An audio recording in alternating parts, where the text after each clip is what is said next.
Absolutely. All Yes. right. You're warmly welcome. All right. Yes. Let me give you the floor so you can do your thing and we'll listen attentively. Sure. So thank you so very much for the opportunity to be here. Congratulations to Mima. I think this is a very much needed platform, especially for us as professionals, just as women in general, to be able to come together, to sharpen one another, to encourage one another, to support one another. So I congratulate you, Mima. Thank Um, you.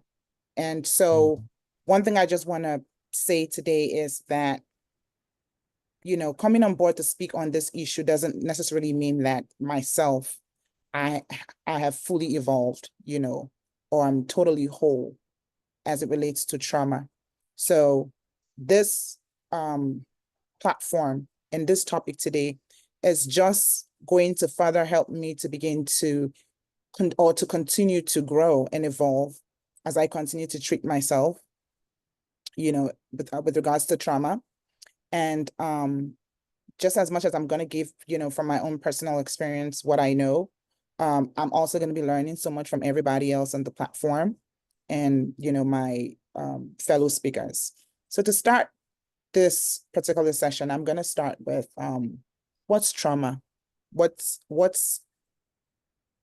trauma? Now we have, people from various industries, career path, stay at home moms. I mean, it doesn't matter what career you're pursuing, how educated you are, what's your perspective on trauma? What do you understand trauma to mean?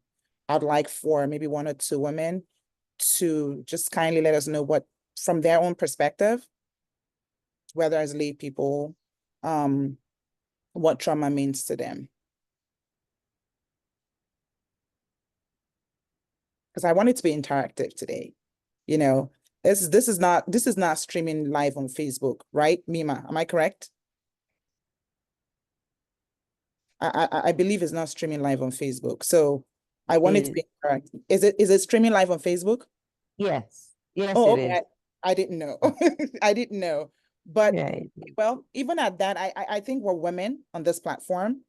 And, we're not here to judge each other or, to rate each other, rank each other. We're here to, build each other up, to gain knowledge and to empower each other. So I'd like to know from one or two people what their perspective on trauma, what it means.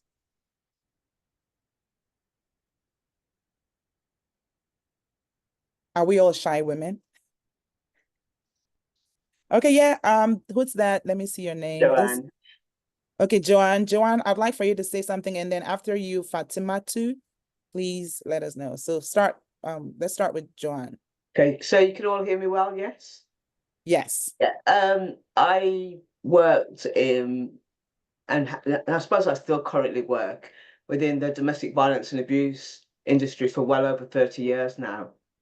And so I've experienced that, I've seen so much trauma within that sort of like field. And so trauma could be literally anything, whether it's any form of the abuse, whether it's physical, emotional, mental, psychological, whether it's coercive control, where another person wants to control another by using different tactics.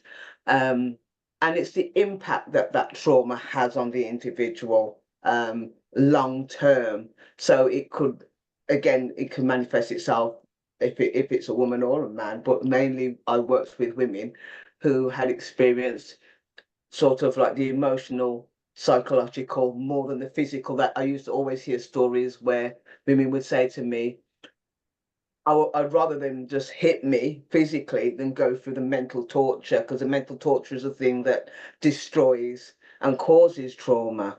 And once they sort of like go through that sort of like trauma in life, the whole emotional, they lose who they are, they lose their character, who they are as an individual, who they are as even a mother with their children. They lose that, and they lose their confidence and self-esteem. So trauma can really impact someone. It's not just about a physical being physically harmed, but it's the emotional, psychological, and mental trauma that someone goes through that impacts them for a very long time, and which can sort of like stop them from moving forward in life, and taking away from who they are as an individual. So, you know, even if you were to say, well, who are you as an individual? They name themselves as a mother, a wife, or this, but they never name themselves as I am Joanne, kind of, for example, because they lose their identity within that whole traumatic abuse that they've gone through.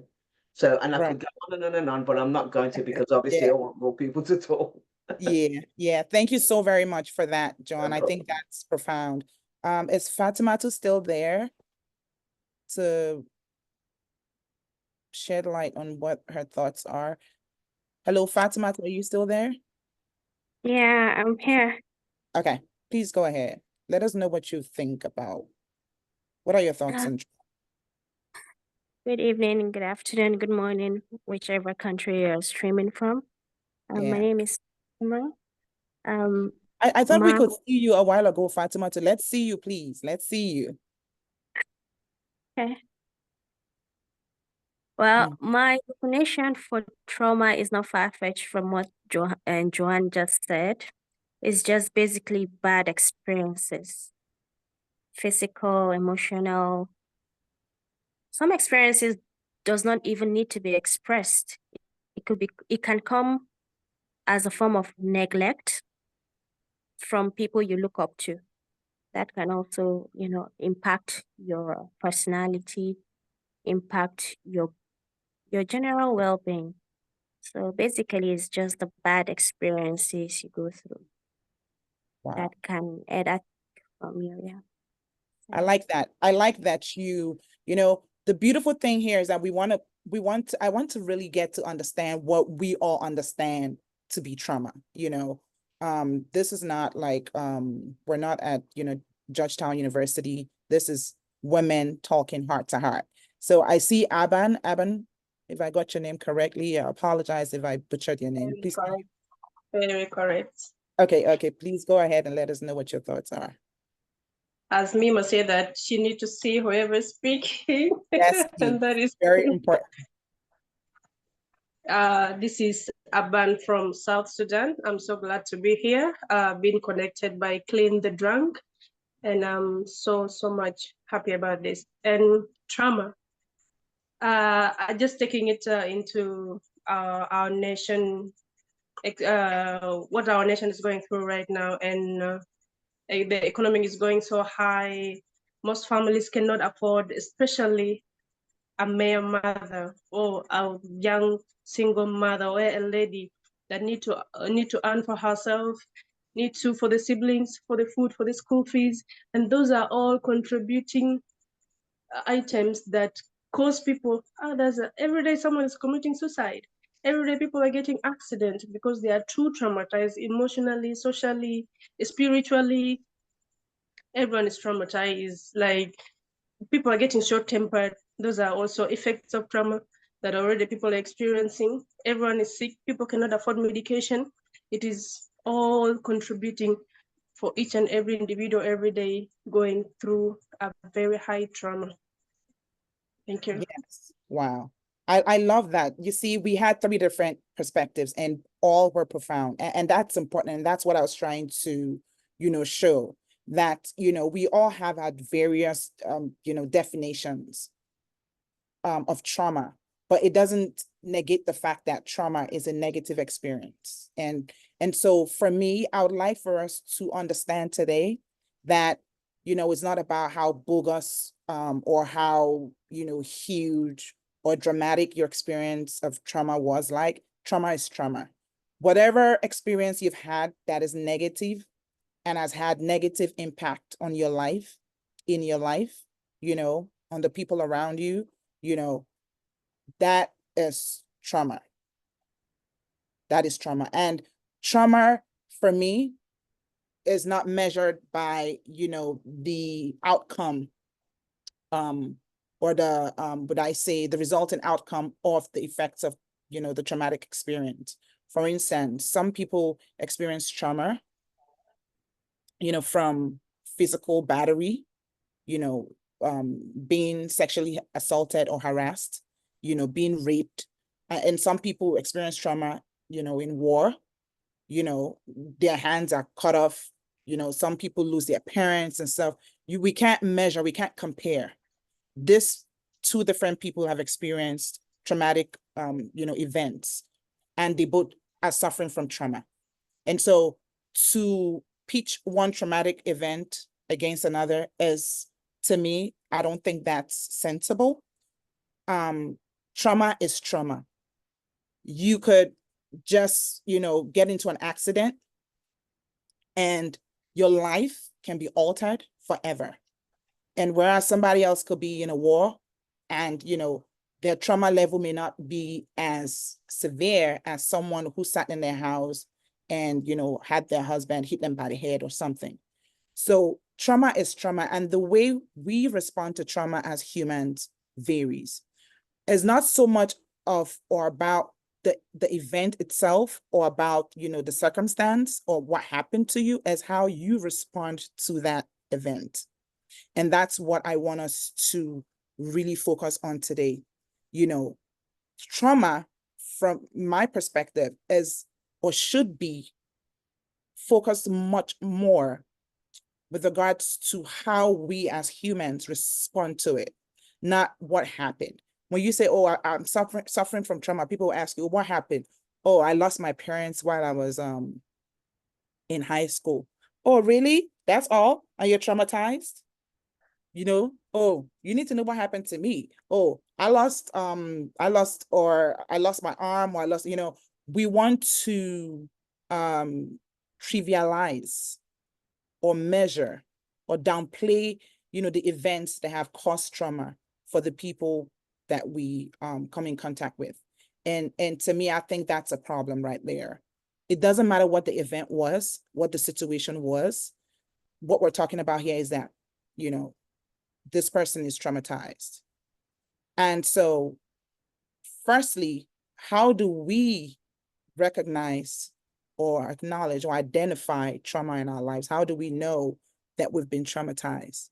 It's by observing, fundamental changes, in our lives, pattern-wise, whether it's psychological, emotional, health-wise, financial, and I'm speaking from a lay perspective, because I want this message to reach, the everyday woman in the streets of Nigeria, in the United States, wherever you are in the world. I want every woman and men to relate to what I'm saying. That, when you experience a traumatic event or incident, for instance, you were abused by your spouse, whether you're a man or woman, and you found that, after that incident, you became depressed, you lost your voice, you lost your self-esteem, your confidence, you're no longer the same person that you used to be. You're more withdrawn than you used to be. You're not as vocal, you're not as social as you used to be. You've changed, something happened to you. You experienced trauma, and this trauma has taken a toll on you, on your person. You were abused by your uncle, or your father's friend sexually, and ever since, you've not been the same anymore. You've lost confidence in your person. You see yourself as an ugly woman. You feel embarrassed to hang with other women. You're suffering from trauma. Or you grew up, in an environment where your school wasn't, didn't have access to resources that most schools today have, or most schools in the cities have. And so when it comes to communication, you're not as sound as, people your age, let me say your peer group. And so you were mocked, they laughed at you, they criticized you. And so, something happened where you were so embarrassed in a public space. And so you're traumatized by that event. And so that takes away your self-esteem. That's trauma. And so when you find yourself in the midst of people, you don't even want to speak. You're just quiet because something happened to you. That's another example of trauma. So when we're talking about trauma, we're not just talking about you being involved in an accident and then, you're having PTSD, or you losing your parents early, or you just being sexually abused. It could just be that you were bullied in school, in elementary school. And then that left, a very, what I say, lifelong struggle, in your life. Like, you're not the same anymore. If you had zest, if you had enthusiasm, if you had passion to want to act, or to perform, because of that experience, now you're hiding. You don't want to be in public. You don't want to be on stage. You suffered from trauma, So those are like everyday simple examples that I could give to say that search yourself to find out where you're suffering from trauma. For me, I went through a divorce. Personally, I went through a divorce. My divorce was not because my spouse cheated or I cheated or or if it was because of financial stuff. No, it was just because of cultural differences and lack of knowledge at the time, and so when I left and I started finding out that most women that are divorced are seen in certain lights, like as though they don't want to stay in their husband's house, or they're rude, they don't want to submit to their husbands. There's this stereotype and narrative that's out there, for divorcees. It affected my self-esteem for a long time, until I had to start, working on myself to say, hey, it's not your fault that you got divorced. You don't have to carry this guilt with you forever. You don't have to lower your voice and change who you are or hide because of the event that occurred in your life, But I had to get to the point of, first and foremost, acknowledging that I had experienced a traumatic event and that I was actually traumatized. That acknowledgement is so vital because very many people are suffering from trauma. They don't even know that they're traumatized. They think it's normal to just, flip. Like, was it, I think it was Aban that gave that analogy earlier on about how the people just get upset. They just snap in a minute over nothing. People are very angry, especially in today's world. Yes, most of these people are suffering from trauma, but they don't know that they are suffering from trauma. So the first thing is to, look inwards, do an internal research, just look at yourself, observe yourself, the you of yesteryears and the you of today. What are the differences? Whether psychologically, emotionally, physically. For me, I gained a lot of weight when I was suffering from severe trauma, emotionally. And I'm in recovery. And I'm not ashamed to say that because we're all dealing with one thing or the other, And so that's why you see that my weight fluctuates. Like, I go this year, I'm kind of like on the big side. Next year, I lose weight, because I'm suffering from trauma and I'm a work in progress. The first thing is that I already understand. I have come to the knowledge of the fact that I was traumatized and I knew that I needed to work on that trauma. I didn't just accept and then sit back. I was like, okay, Faith, this is the situation. You're traumatized and you're beginning to exhibit, traits of someone who was traumatized. So you need to work on yourself. So I started working on myself. I sought support. One of the amazing things to do, from my personal opinion, when you're traumatized, is to surround yourself with very positive people. Mima and I share an amazing, amazing relationship where we spend quality time as women to encourage each other and to just share our burdens.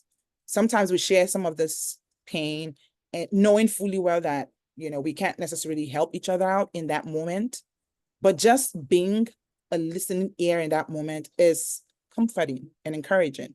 And so we spend quality time just sharing our struggles, our pain, you know, talking over stuff and how far we've come and, you know, what we're looking to achieve in the nearest future. And that goes a long way. That's one way that I cope with trauma. Now, I know Mima is going to speak extensively about, you know, the medical, you know, the therapeutic, you know, perspective as it relates to treatment with trauma. I'm just speaking from the lay person's perspective and how I've learned to deal with trauma personally. I've learned to separate myself from, you know, negative influences and from environments that would, number one, remind me of the trauma that I have suffered in the past, or trigger, you know, a relieving of those moments. For instance, I know that, you know, my marriage failed as a result of physical, you know, violence and all of that. And so when I find myself in an environment that is toxic, where like a man is, you know, being overtly violent or aggressive towards women, that's a trigger for me. And so I don't like to find myself in that kind of environment, because I would, you know, that I would relive that moment again. So I cut myself off of friends that I feel have those traits. You know, that's one.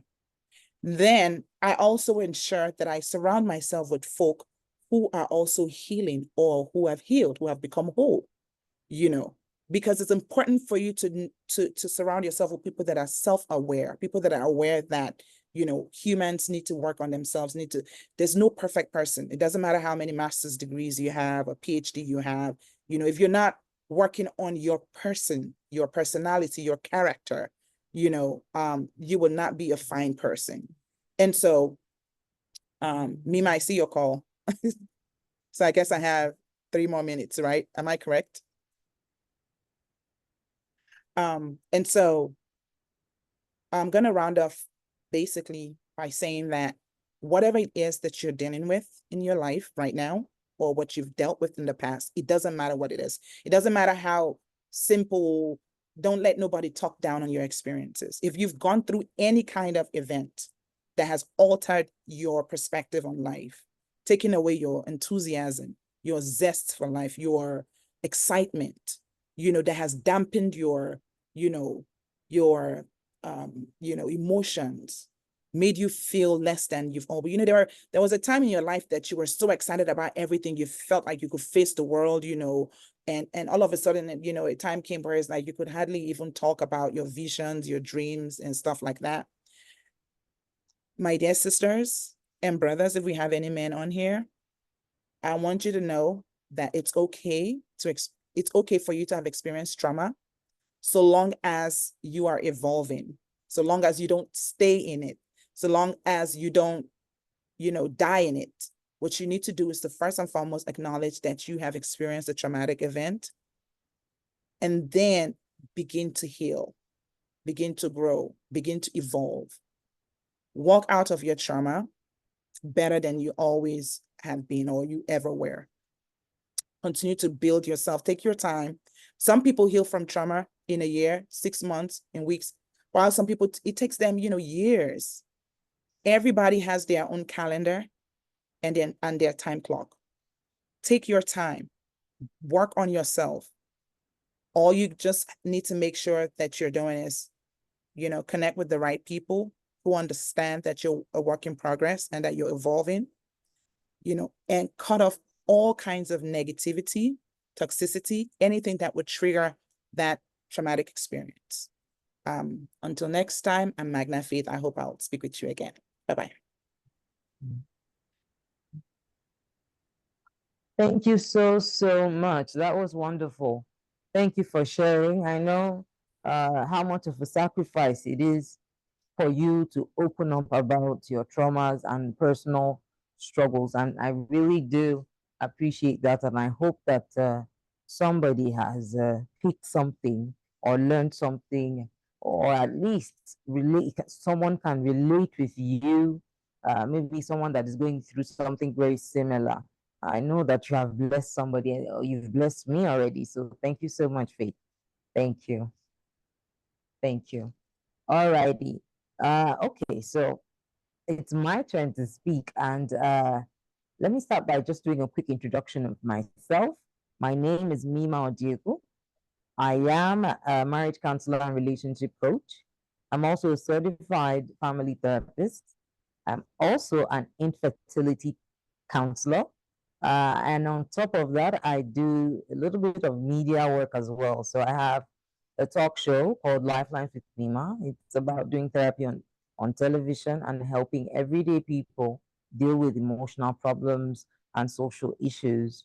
I hope that's a brief enough introduction. Because of time, I want to quickly rush through my slides so that we can go into the technical details of emotional healing. All right, so are we ready? All right. So I guess my sister Faith has given us the opportunity to speak and define what trauma is, what emotional wounds are. So I'm just going to skip straight to the importance of emotional healing. Right.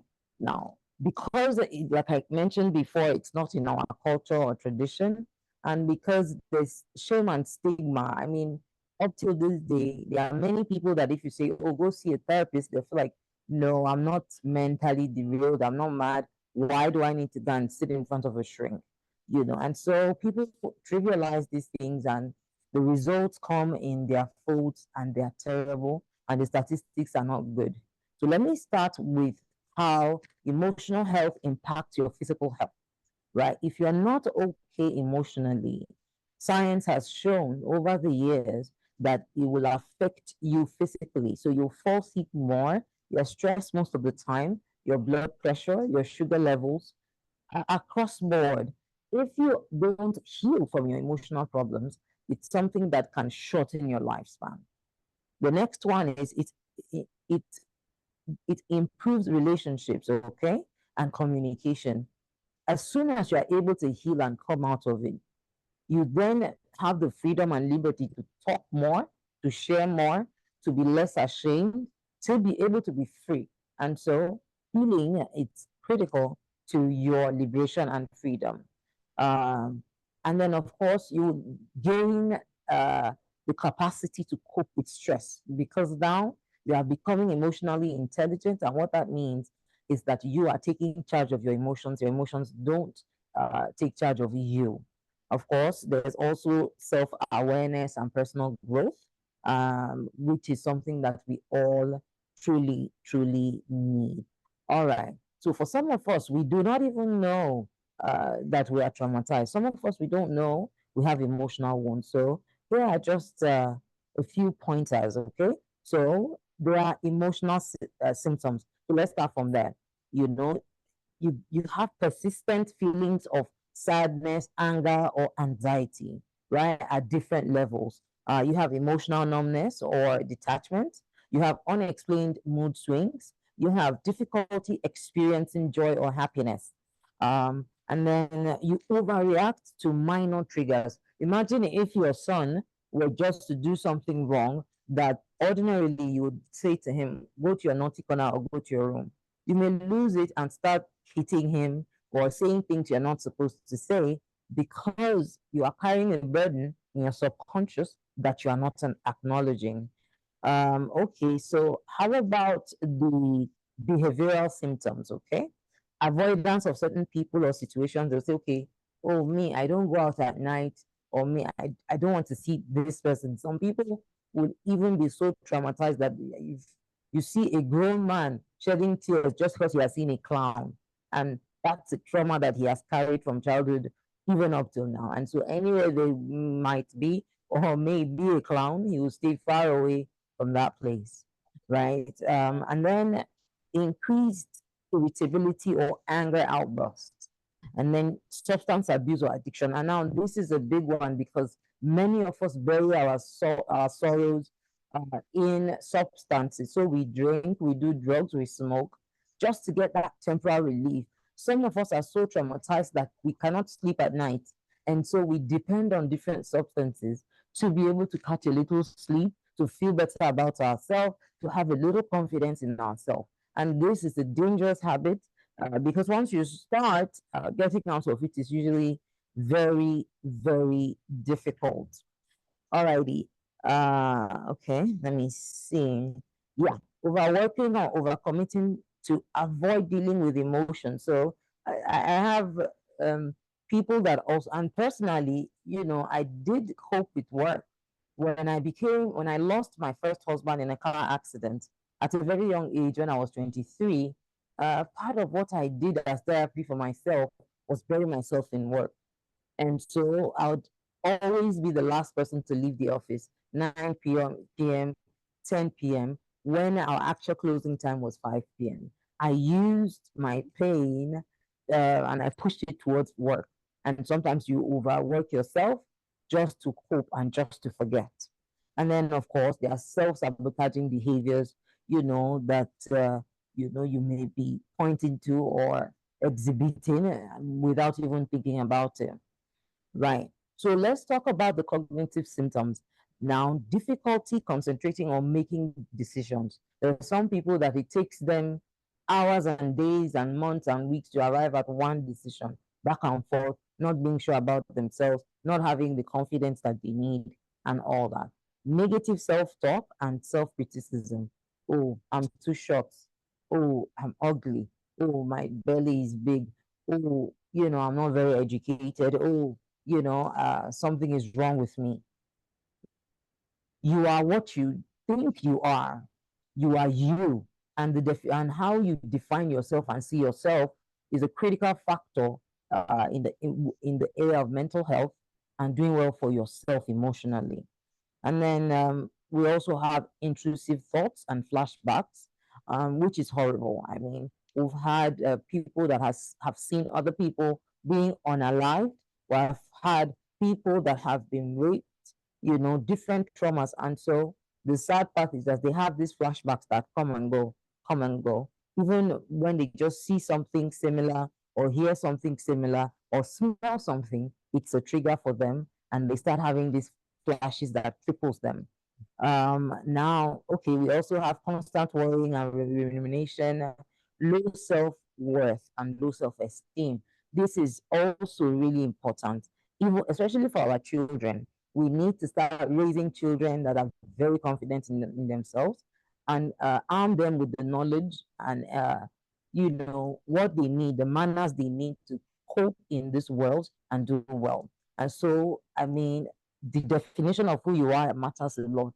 If your father has made you feel small as a child, growing up, you may not have that confidence because maybe you've heard so many negative things about yourself that you actually start believing in. You now have okay, so let's look into the relational symptoms, right? Okay, so the first one is difficulty trusting others. I've had patients that will come or clients that will come for therapy, and the first thing is like, well, I'm here because somebody forced me to come. I don't trust anybody. I don't think I can trust a stranger. Even with your therapist, you cannot trust. Even with your doctor, you cannot trust. Even with your wife, you cannot trust because you've experienced terrible heartbreaks in your early years. Women have dealt with you. You now marry an innocent woman and you treat her as if she's the same as all the others that have hurt you. Now, that is seriously going to affect everything about your marriage, and that is not good. Of course, we now have also repeated patterns of unhealthy relationships. And so you see yourself being attracted to abusive people. You are attracted to a certain type of people. Young ladies that have daddy issues, maybe growing up, their father wasn't around or traveled a lot or left their mother or they were raised a single mother. You see that they, when they become adults, attach themselves to older men, 20 years older, 30 years older. They just want that daddy figure in their life. And I don't see anything wrong with marrying an older man or a woman. I just think that it's a decision that you should make on your own. It shouldn't come from a place of pain and trauma. Right. Now we also have the feeling of being disconnected from others. So you find it difficult to connect with people, to be vulnerable. to express your emotions, to be emotional, you rather just stay away, keep away, build walls around yourself. And now also, there's also withdrawal from social activities. You don't want people to see you. You don't want to go for parties. You don't go for anything they do in your office. You just generally hide. Wow, wow, wow. All right. We still have quite a bit to cover. Now, physical symptoms. So a lot of times people fail to realize that our mental health has direct implications on our physical health. And so let's start chronic fatigue or lack of energy. So you see that you're tired most of the time. You don't have that energy and zeal to get up in the morning and do this or do that. Nothing really excites you. Then frequent headaches and migraines. A lot of times with therapy, you see that that could die away because what's causing it is more emotional than it is physical. Then muscle tension or body aches, sleep disturbances, like I mentioned before. Trauma can keep you from sleeping well. And as a human being, sleep is critical to our existence. Then appetite changes, okay? Like my sister Faith mentioned, she gained weight on and off because of her trauma. And so it's not just inside, trauma can also affect your physical health. Right. So very quickly now, let me rush into steps to emotional healing. Now, just knowing it's very good and it's a good place to start. But now, where do you go next? Right? Now, the first thing is to acknowledge your emotions, right? Recognize and name your feelings. There's nothing to be ashamed of. Very important. The next one is allow yourself to feel, right? Permit yourself to experience and feel your emotions without judgment, right? And the next one is to seek support. Talk to friends, family, or a therapist. There must be someone you can trust enough to open up to help you carry the burden. You don't need to carry it alone, right? And then self-care practices. So I engage in activities that promote well-being, such as mindful meditation, exercises, your hobbies, and all that. Then reflect and learn. Understand the root causes and lessons from emotional pain. I'm going to speak more on that as we progress, right? And then a very critical factor is forgiveness. Of course, I don't need to say it too much. Most of us know that forgiving someone is even in our own interest more than it is in their interest, because keeping a grudge is the same thing as feeding yourself poison every day. The day you let it go and open up and forgive the person, you feel lighter. And that forgiving someone doesn't mean you need to go back to be buddies with them. It just means that you're releasing them from your mind and your heart and your soul and letting go of that pain.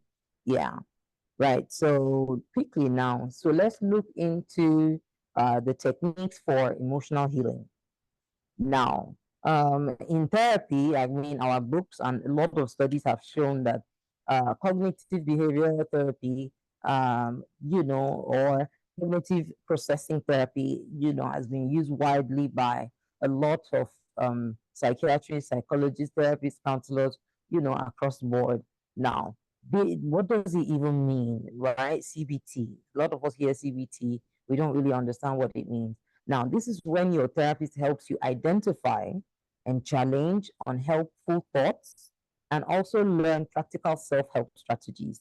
However, latest studies have shown that these are a few. So I'm going to list for you a few drawbacks from CBT, some of the disadvantages of it, because, right, every day we grow as human beings and we evolve, and as a therapist or as a professional, you need to be on top of your game and be aware of the latest studies, the latest trends, the latest treatments that work. And so some of the drawbacks of emotional healing through CBT are the duration. When you start therapy and your therapist is doing CBT for you, there's a minimum of 12 weeks minimum to be able to see results as you progress with the treatment, with your professional. The next one is the cost implication. And so because you have to go so many times to the therapist. Each visit will cost you money. The next one is a lot of homework. And so every time you go, your therapist will send you back home with homework, something to do during the week, one activity or the other. And then we also have the problem of a 40% dropout rate. So people would start, and then maybe after the second or third sessions, they drop out of the program. And so I started looking for, you know, other ways of managing this.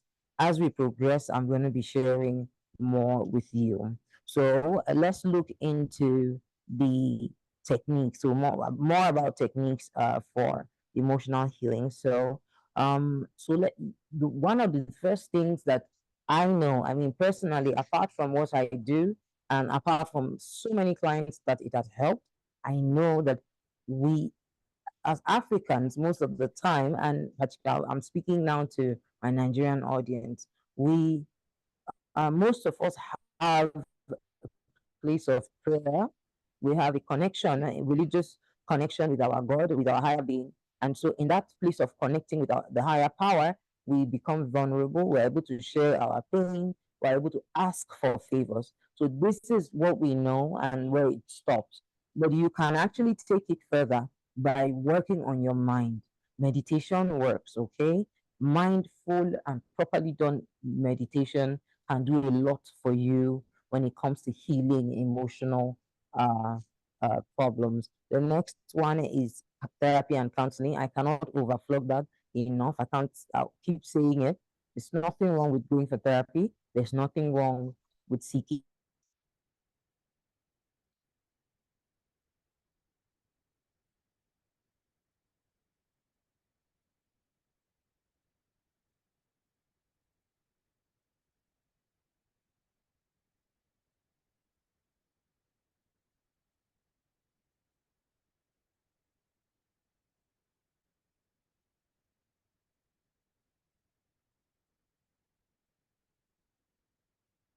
because it also releases certain chemicals in your brain, like endorphins, and improves your mood greatly. Alrighty. Okay. Now, let's talk about journaling. So, in a broader concept, you would call it WET, which is written exposure therapy. Now, this is what modern day counselors and therapists are trying to replace CBT with because of its advantage for CBT, like I had mentioned the drawbacks for you before. And so, write what happened. So that's where to start with WET, all right?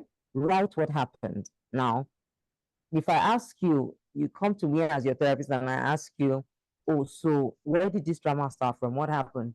You tell me, oh, when I was 10 years old, we're living in Enugu, and then my father was like this, and then my mother left to the market and left me there. And so it may take you 3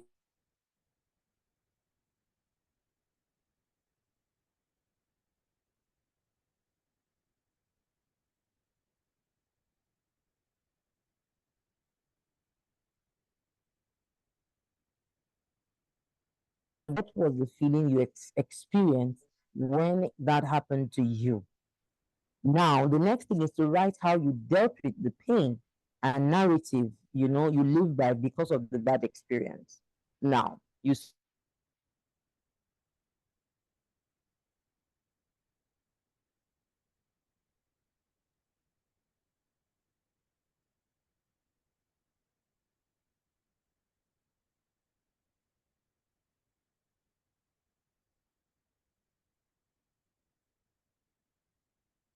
write. So, how has it affected you today? If you had seen something very terrible, what does it do to you?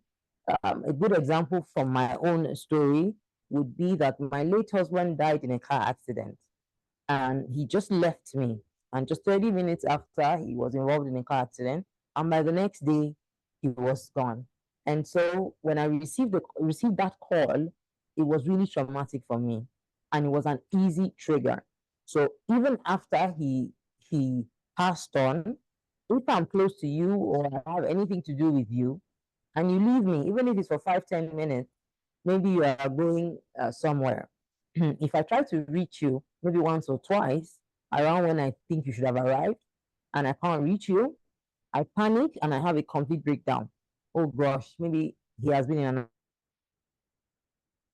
she has something has hit her on the road. I start to panic, I start to cry, I start to shake. I have a complete breakdown because of reliving the horrible experience of, watching my husband die at such an early age. Now, the next step, and this is very important, like I said, your thoughts make who you are. It's critical that you have the right thoughts and you don't allow trauma, people, stress corrupt your mind with negative thoughts. And so, right into the future, right? Right into the future. How can you convert your pain into passion or into a life experience? For me personally, well, at the time when I lost my husband, and this was, I think, 18 years ago now, or 17 years plus. We didn't really have therapists all over the place then. The internet was barely coming in at that point. And so I didn't have a good place to go for emotional help. Now, because of my own experience, instead of me letting that experience drown me and keep me depressed for the rest of my life, I chose to do something with it. And this is why I do all that I do. I converted my pain to passion. And that's why in our practice, you see that we go the extra mile. We don't just dismiss people, we go home with the problem of our clients. Why? Because it starts from me, the founder of the uh, practice. And my motto and my drive is always from a place of passion, a place of pain, a place of understanding. Yes, you may be trained in school to know how to do it, but there's this special grace you carry if you have experienced it. There are things that money cannot buy, and experience is one of them. And so it's critical and important, that you convert that pain. Don't let it drown you, convert it into something good. Is it possible that in that pain lies your destiny? Because it was through my own pain that I started what I'm doing, counseling women, talking to widows, listening to people, helping them. It was through that. At the time it happened, I didn't know, and I felt like God had left to me. But as I progressed through life, I saw and I understood that this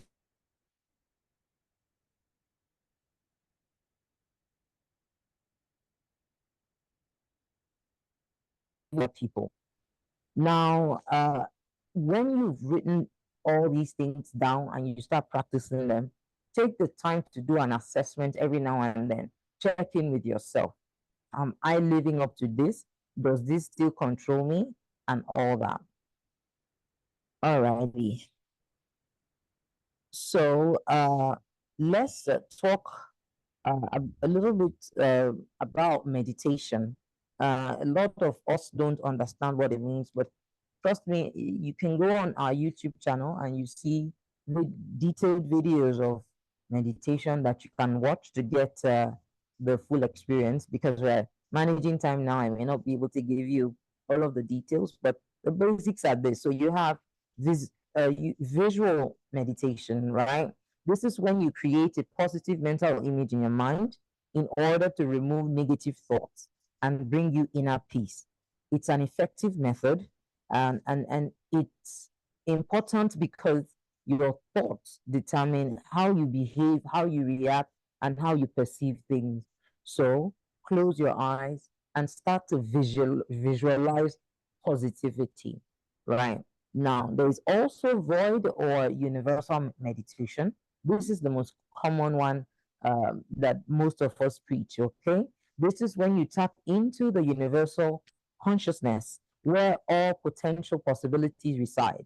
It's an effective way to rewire your thoughts and even your immune system. Again, your mental health affects your physical health. Now, how to meditate, or what you need to meditate. Yeah. The first one is to have a quiet environment, especially at the beginning. Over time, you would learn how to tune people out even if you're in a noisy environment. But for a beginner, you should start with a quiet environment. The next thing is to have light music, okay? That's within the uh, 963 hertz range. You know, you find a lot of that on YouTube or, what you call all of these music channels. And then it will help change your cellular physiology because music is very powerful. Now, get into a comfortable position so you'll be staying there for a while. So make yourself comfortable, right? And then close your eyes and start focusing first on your breathing, then on your thoughts. So don't rush it and don't do two of them at the same time. Close your eyes, take it all in, focus on your breathing until your heart slows down. You take deep breaths in and out while your music is playing, and you take it easy until your heart slows down. Then you can start exploring your thoughts, and all of that. Now, try as much as possible to relate with yourself in your thoughts as an observer. You are watching from somewhere and you are seeing the you of yesterday and what trauma has done to you, and you are replacing that with the you of today who has become a stronger, better version of who you used to be. On top of that, it also helps when you visualize these things and tag them to a place or a thing or an animal, right? So this person used to threaten me and bully me a lot. I saw him like a big Goliath or something. But today I see him as an ant and I can crush him even with my finger. You change the narrative, you think about it differently, you feed your mind positivity. Yeah, yeah, yeah. Time is not our friend, and so I'm almost done here. Oh, well, I'm done here, and I hope that we picked one or two things from this. I'm going to be sharing the slides with you so that you can keep it and go over it next time. And of course, you know, I'm always here. You can reach out to me or any of our therapists, and definitely we'll be happy to hold your hand through whatever difficulty you're going through. And of course, all of these techniques and everything we've spoken about, don't hesitate to share with your professional or whoever you are seeing already. For those that are already getting help, these can be additional things that can also help you hasten the process. I hope that that went well. Follow us on social media. Thank you all so very much. We still have our special guest in the house who's going to come up very, very soon. Before then, I'd like to ask, do you have any questions for me? Anything that is relatable to you or anything you didn't understand? Let's just take a few minutes. Let me hear from you.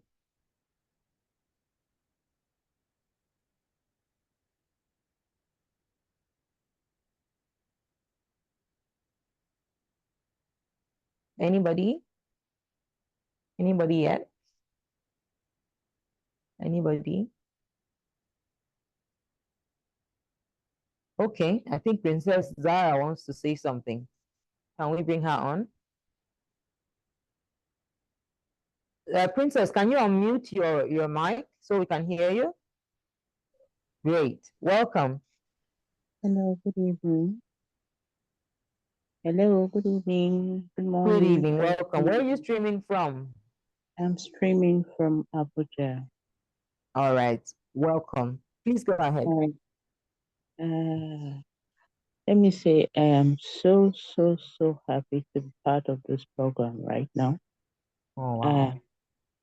I have been inspired.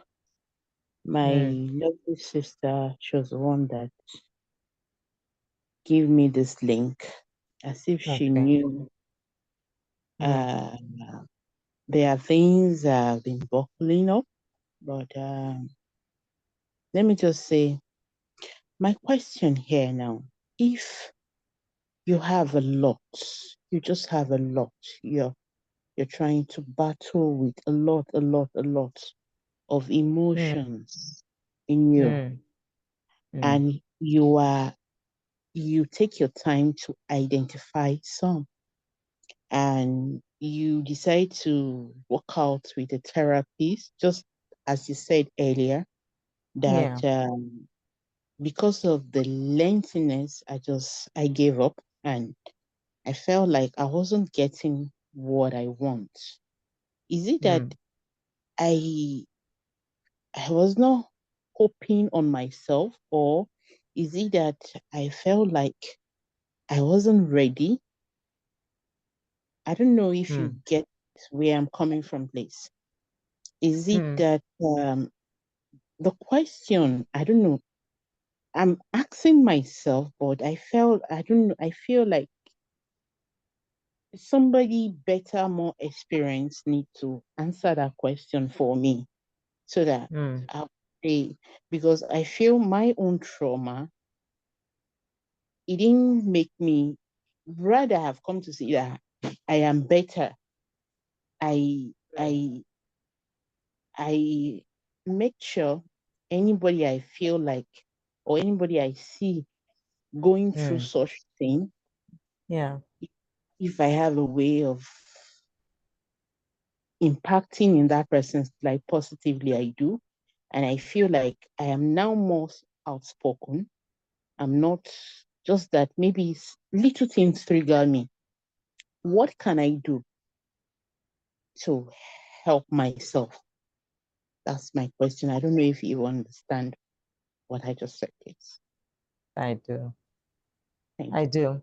Well done. And I'm really proud of you. The first step is to recognize it. And the second step is to do something about it.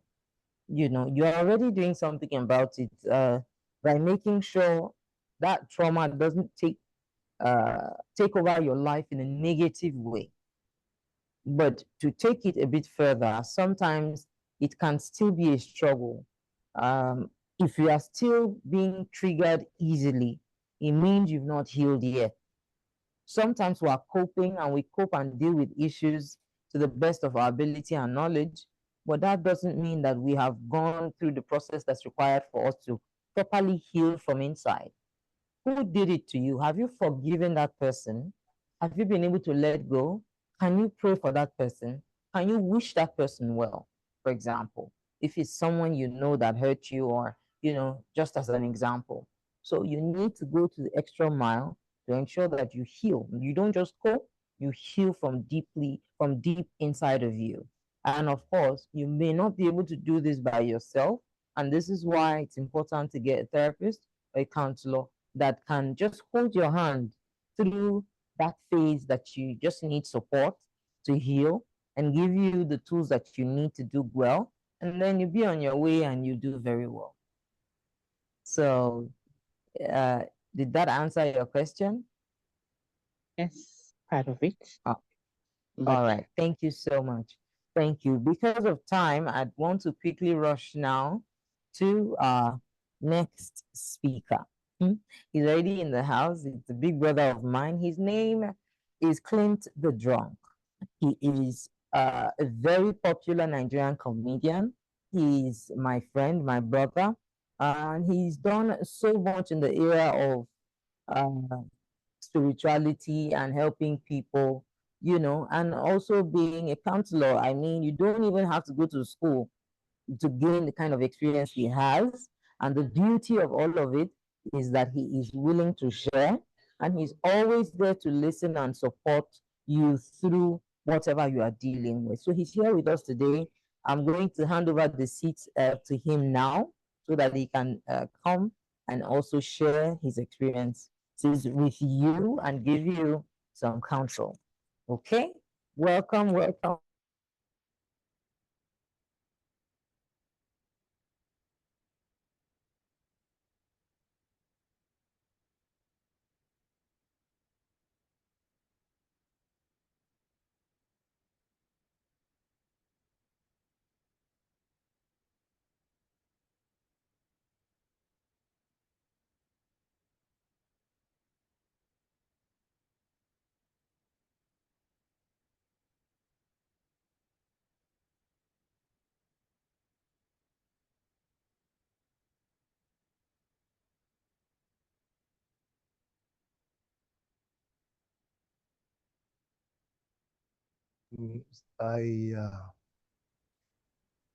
Okay, so it's an awkward thing for me right now because this is a women's event and I'm here, and you know how it is, like for guys, we know that when you're doing something that has to do with women, you have to be very careful before you say something that would implicate your full life, not just half of it, the full life, like everything. So I'm going to be a little bit more general so that I can escape any stray bullets. You know, I'm in the habit of right now. I have to be in the habit of dodging stray bullets. So I listened to everything everyone said here, and it's really very interesting to when it comes to talking about things like this. I jotted a few things down. When we were talking about trauma, someone was saying it's about losing self-confidence and self-esteem. Bad experiences cause trauma. Societal, should I say, government neglect causes trauma. Sexual harassment and everything.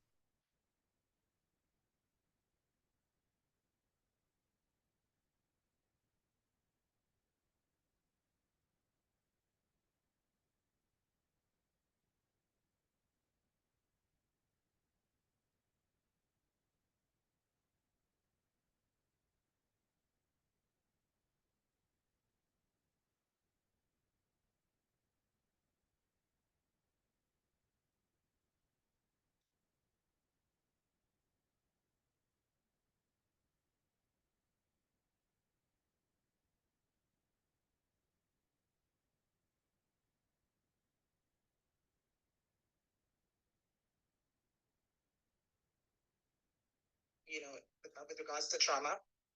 And just as much as I'm going to give, from my own personal experience, what I know, I'm also going to be learning so much from everybody else on the platform and, my fellow speakers.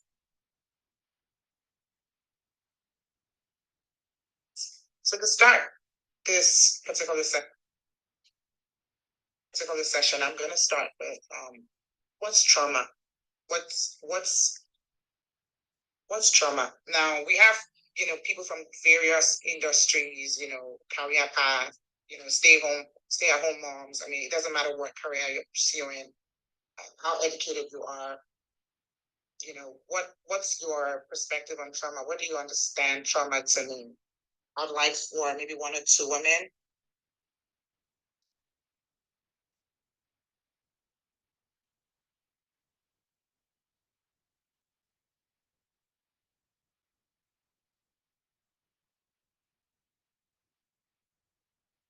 So it brought me to the realization that no matter the trauma you're going through, you need to understand yourself first.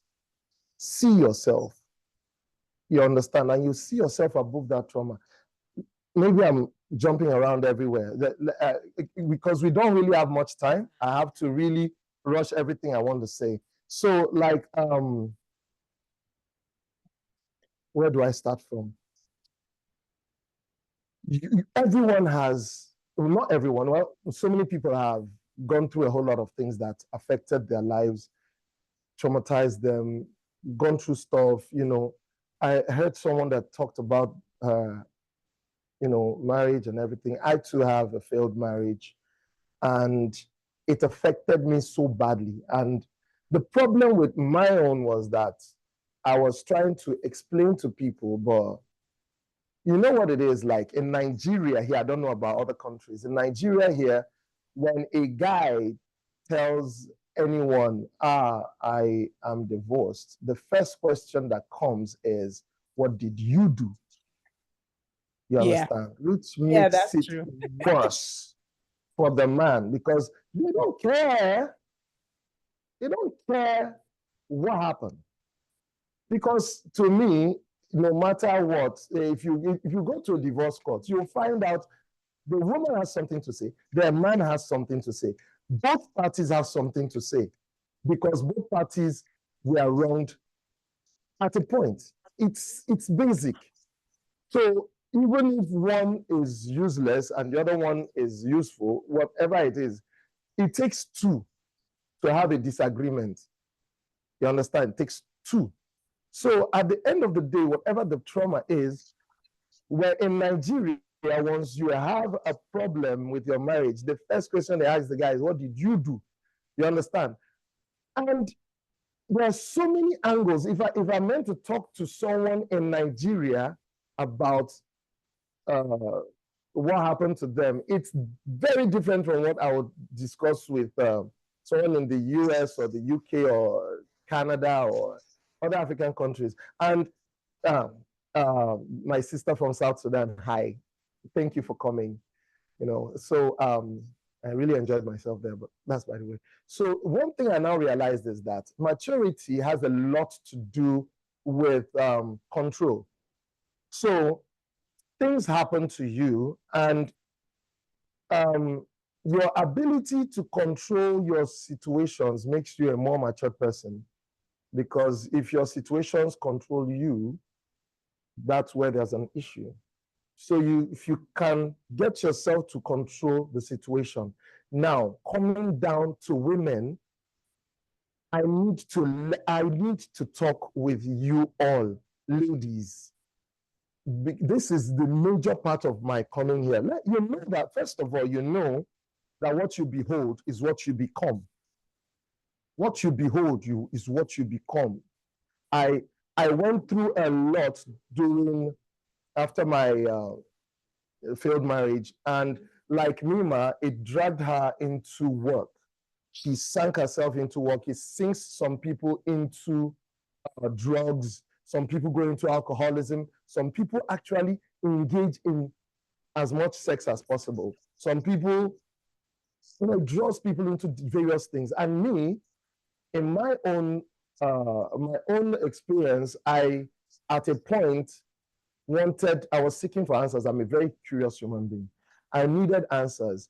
And I used to hear from people that the answer to these things are spiritual. Yeah, your village people are after you, this one, that one. And I decided, okay, you know what? Let me find out where this whole thing is coming from. I went from one pastor to another, and I'm a Christian. So I was going from one pastor to another, and I was exposed to the wrongest set of people in this life. What did I not see? The one told me to pay money so that they can buy something that was used to bathe, and the thing was smelling like something that you get from a soak away pit, and one of them gave me something I should wear it, and then they pour water on me. They told me to tear the dress from my body like Incredible Hulk, tear it, and after tearing it, they said I should roll on the floor, and they would pour water on me, and they told me to recite some things. At a point, I was like, wait, oh God, please wait. In fact, where I actually found and was talking to God physically was when one woman, a prophetess, now told me, you know this person is the person that's after you, this one, that one. You have to go and find a woman whose name is this and go and ask for her forgiveness. And then told me to stand there. She used her palm. When she slapped my back. Wow. Oh, I was praying. The first slap, I stopped the prayer. I'm not joking. It sounds like a joke, but this is real life. Slapped me the first time. Upon the trauma I had, she was traumatizing the trauma. In fact, the original trauma left me and stood by to watch me going through trauma. The original trauma finally came back to me and said, we're so sorry. You understand?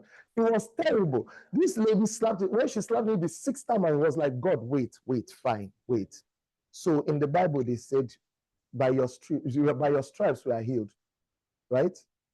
Why am I having stripes? Am I a zebra? What is going on in my life? What is this? And I had to call someone and ask him, please, where can I hear the truth?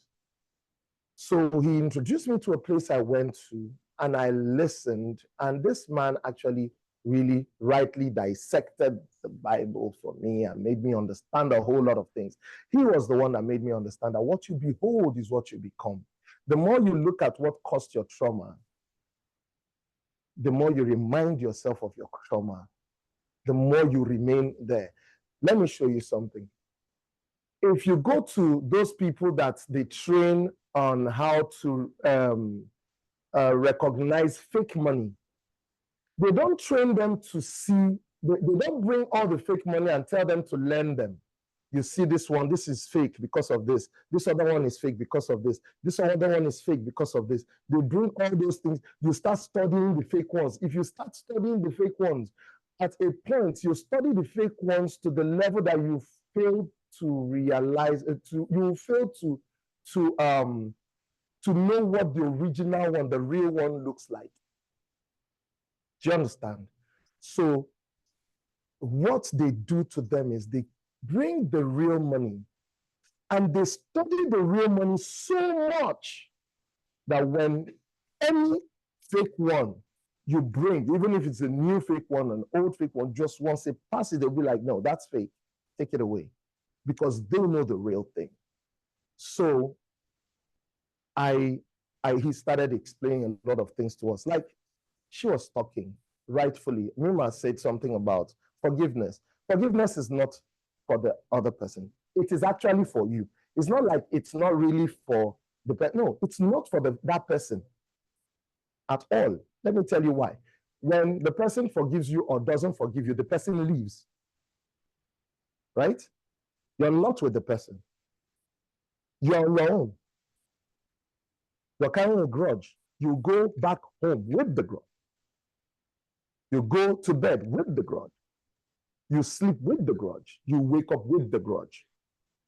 So it stays with you. The unforgiveness actually stays with you. If the person dies and you didn't forgive the person, it still follows you. So if the person doesn't really have anything against you anymore, and you're still carrying the unforgiveness, it stays with you, not the person. So the best thing is forgive the person, but don't forget, forgiveness is not restitution. I will forgive you. Honestly, if I have a chance to help you, I will help. Anything I can do for you, I will do. But guess what? I will love you from a distance. I learned how to say no at a point, because I found out that it was actually that man of God that told us this thing. He said, if the weather is very cold and you set yourself ablaze to keep your family, your friends and family warm, by the time you finish burning, some of them will still complain that you were not hot enough. Wow. So you need to know yourself. I'm not saying you should be selfish or self-centered. All I'm trying to say is recognize yourself. Like I see some ladies out of trauma. That's what makes some ladies come out and say they are not queens, that they are king. I am king this, I'm king that. You're backing up on the wrong horse. It's harder to be a queen than to be a king. Let me explain it to you. To be a queen, to be a king, you have to be, one, born into you'll be born into the lineage. Now it's not your making. You can't choose. Be born into the lineage of the royalty lineage. And then when you're born into that lineage, guess what? From the age 0 to age 20 something, you're being trained and groomed on ways of the things you're meant to do, like eat, drink, talk, wave, everything for 20 something years of your life. Basic, on the average, 20 something years of your life. You're meant to do that. And then by the time you grow, you'll now look for a wife. Fine. Now, the wife thing. Who will be the queen, right? Let me use now a Nigerian African magic scenario to make you understand. For the people that are not from Nigeria, please forgive me. I can only use what I can relate with to really talk with you. So for the woman, maybe she's in the farm, tending to the crops of her dad, and she's singing. And then the prince is walking down with the royal guard, and he stops and he's like, who's that? Can you hear that voice? Who's that? Find who is singing. And then the other one is like, my prince, it's coming from the bush over there. They now go, oh, young lady, who are you? And then she says, my name is Oluchi, the daughter of the this or that. And then it's like, oh, this, that, that. At the end of the day, he agrees he wants to marry her. Guess what happens to this girl? She has approximately 3 months to do what this guy has done for 20-something years. She has to learn how to be the queen. She has to learn how to speak, how to talk, how to walk, how to eat, how to stand, how to wave, how to behave like a queen. In 3 months. Because at the 3rd month, when you marry, you assume that position of the queen. It is not easy. And okay, question is, what if the girl is a princess already groomed like that? Most princesses do not marry from the town that they are princess in. They have to be married off to a distant land where they now have to go and learn the ways of those people. Tradition, the culture shock, everything. It can be traumatizing. But the lady would always beat the whole system and come out tops. That is what you are, a queen. If you know what it means to be a queen, you will know that you are bigger than your traumas. You are. You need to understand that first of all, before you go into this thing. These things, you have control over them. It's society that has been making us feel that we are not that strong. No, you are. You need to understand that. This journey of overcoming these traumas, you've got this, girl. Do you understand? No matter who you are. Do you know, in my own case, after I started going to the church, there was this thing the pastor brought out, our declaration.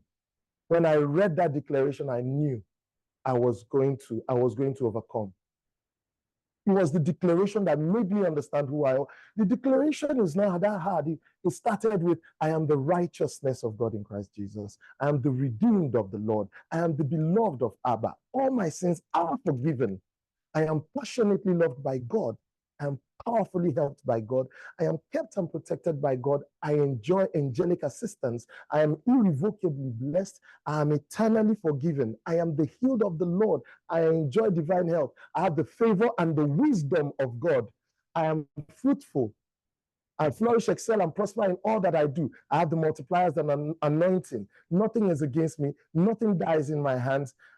I am never stranded. The supernatural is natural to me. All things are working together for my good. God loves me more than the devil hates me, and grace is working for me.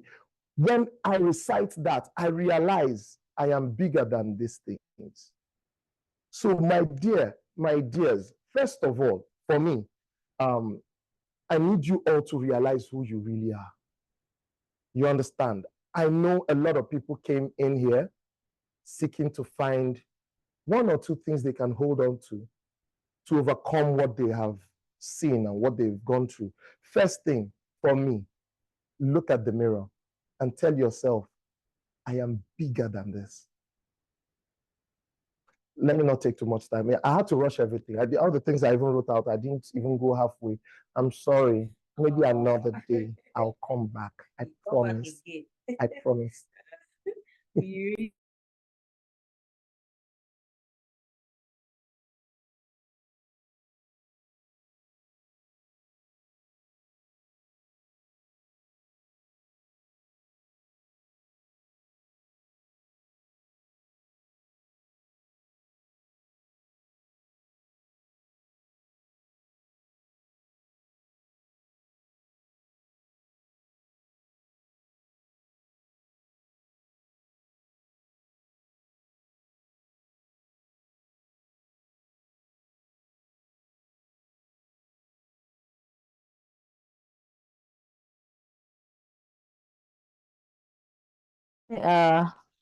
Wow, that was another powerful message. And I mean, I was sitting right there listening and I could relate. And yeah, I'm going to open the floor soon. Mindful of time, our time is actually over, but we'll spill over a little bit because I know one or two persons may want to say something or ask questions. Before we do that, I want us to really pay attention to the key things that we have gone over today from each of the speakers. And what he just dropped, what Clint the Drunk just dropped, is very critical. Look at yourself in the mirror. You are a creature of strength. You are divine. You are a woman wired with strength and love at the same time. Your capacity is limited only by your mind. And trauma and pain shouldn't and cannot take over your life and, make you miserable. At the end of the day, you have to fight it. You have to heal from it. You have to overcome. You have to forgive and let bitterness go. You have to be mindful of yourself. You have to create an atmosphere of love and prosperity for yourself. Any environment, anybody that is toxic in your life, anybody that doesn't bring good and peace to you, you have the right to choose to be away from that person. Why? You have to take charge of your life. You have to be happy. You have to grow. Alrighty then. Let's see. Do we have questions? Clint is still here. I am here. Faith is still here. So, do we have any questions? Anyone wants to say something before we wrap up and go? Okay, Fatima.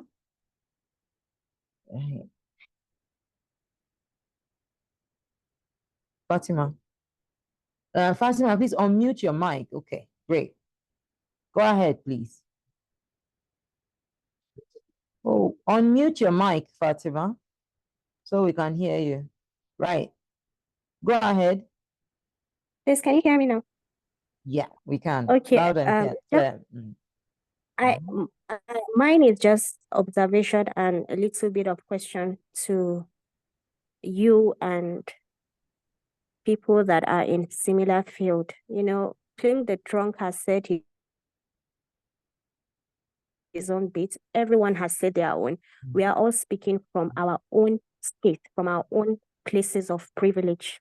I have distant relatives that when you look at their family structure and what they are surrounded with, they are not privileged with information or access to this sort of meetings. And you discover that you are outside, you may have some. Hello, can you hear me? Yes, we can hear you. Hello. Yes. Okay. Go ahead. For me, this trauma topic we are talking about, I also experienced trauma from seeing my loved ones getting hurt or being in an abusive situation. But I can't do anything about it because of the vicious circle I have observed within the institutions or organizations that are meant to tackle these issues. I don't know if there is an association of coach therapists or counselors of Nigeria where people can come to and legally get the needed help. Sometimes people that are in this situation, you can actually tell that they cannot decipher, they can't make, they are not mentally capable of taking the decision that I have to walk away from this situation, this toxic situation, because that is what they are probably used to. Maybe they are coming from a family where they have witnessed their mom or their father endured similar situations that they are also experiencing. But you can see them dying inside. You are outside, you can see them dying inside, but there is little you can do, because even if you report a case in a police station, they will only treat the offense. For example, if a man is sexually abusive to his own child, you report the case, they will just treat they would treat it in their own way. Like, okay, what is the law or what is the penalty for this? Nobody will say that, okay, this situation has gotten to a point where we have to separate these people, or this person needs to be isolated from this family, because even the institutions, the organization, they would rather push the ball to the victim's hand and say that so long as they are not making the decision of saying, I am opting out, they don't have the right to tell them to opt out. And I feel this is very toxic also on your part as professionals, because this is my own observation. You carry a problem to an institution that is supposed to analyze and give help, but they would tell you that the decision for you to separate or walk away from this situation is in your hands because of cultural values or religious values. Like the Christian is like, for better, for worse. Islamically as well, a woman is not supposed to divorce her husband, her abusive husband. Is only the man that is allowed to do so. So all these things, there is still that vicious circle within the so-called institutions, legal institutions. I remember when I was doing my own case as well, that somehow I went to a court. The court told me that they can't decide for me whether to leave my marriage or not. Hello? Fatima, Hello? can you hear me? Oh, we are out Yes. of time. Okay, sorry. Please take a minute to summarize. We're really out of time. Okay, so how can, yes, how can, or is it okay for everybody to fold their hands? And when you see something toxic happening to your loved one, just because it's not in your place to say, you're supposed to, you are not, leave this marriage. Is it okay from a professional? I need a professional angle. Is it okay to also mind your business and just say that the decision finally is the victim's hands to take? Okay. Okay, thank you Because so much. Thank you so much for the question and that contribution. Well, in truth, yes, we do. We have Ministry of Women Affairs. We have the Human Rights Commission. You know, certain organizations, certain NGOs, even the UN has something that caters for people that are, you know, going through traumatic events or been through one thing or the other, depending on, you know, the degree of it and in what area. And so, yes, the institutions are there, but in truth, how many people have access to the internet? How many people have the privilege of going to that ministry to even seek help? How many people are even aware that these options are available? And even when they speak up and they come out, the law enforcement agencies always treat these things with kid gloves. But to the glory of God, things are changing. Time is helping us. And, you know, the internet has made the world a global village. And so we are learning, we're growing. Our police, they're doing better. You know, they are listening. People are able to speak up more and get the help that they need. Of course, you shouldn't keep quiet when you see your loved ones suffering, when you see them being traumatized, when you see them being abused. In our culture as Africans, we take care of each other. We're a big family.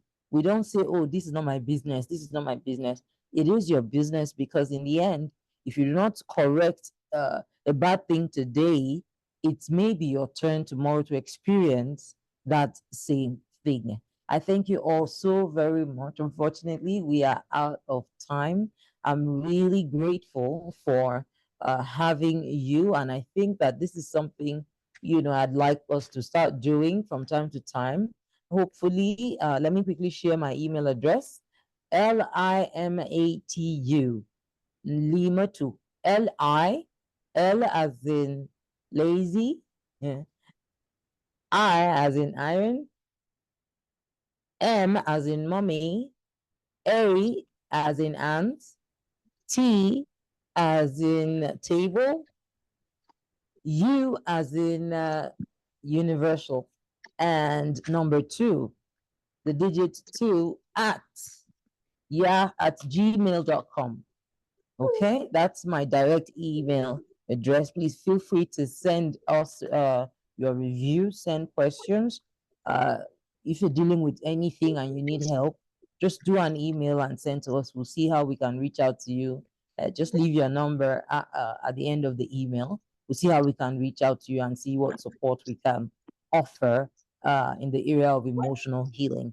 I thank you all so very much. Please follow us on social media, Purple Lifeline Counseling Services, Purple Lifeline Counseling Services, and also Lifelines with Mima. I love you all so very much, my ladies. Thank you, my speakers, Clint. Thank you for honoring me. Came all the way from Lagos to be here with us. I also have my darling sister, Faith, all the way in the US, who encouraged me to start this. She's been on my neck. Sis, do something, do something, do something. And today, here we are. I appreciate her and I love her so very much. Thank you so much, my sister. Thank you all for being here. God bless you, and I hope to catch you very, very soon. Bye. Thank you so much, Mima. God bless you. There we go. Thank you. Yes, we will share the slides with you. At the end of the meeting, we'll do that so that you can have it and use it at will. Again, thank you so much. You're here. I appreciate. Thank you. Thank you. Akuna is here. Ruby is here. Princess Zara. Oh, thank you all so very much. I do appreciate you. Thank you.